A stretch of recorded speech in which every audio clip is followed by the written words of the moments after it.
Здравейте отново от щанда на Asus, това е Zenfone 6. Най-после в ръцете ми един фаблет, който много се радвам да видя отблизо. Представен тази зима 6-инчов с 1280 по 720 пиксела резолюция. Трябва да подчертаем, че това не е твърде висока като пиксели, като гъстота на пикселите резолюция, но аз съм виждал при 7-инчови таблети доста прилична гъстота на пикселите със същата резолюция, така че при 6 инча трябва да бъдем доволни от това, което ни предлагат Asus. Разбира се, зависимост и от ценовия клас, в който ще се предлагат моделите.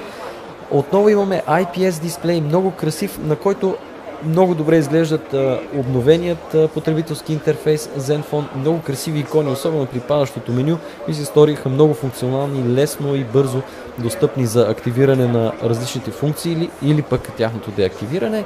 2 ГГц е процесорът Intel Atom Z2580, отново с така нареченото четворно или Quad Thread Hyper-Threading Technology.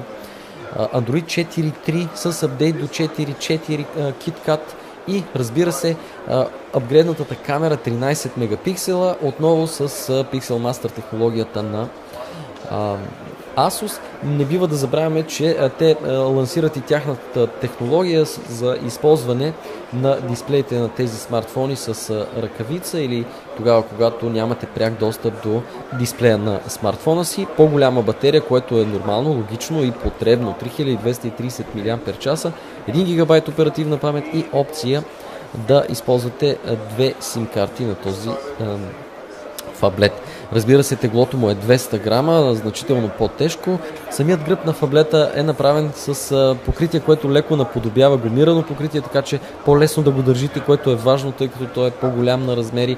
Наистина красиво оформени Zenfone модели, непретенциозни като ценови класове, но пък носещи прилични характеристики и доста добра функционалност.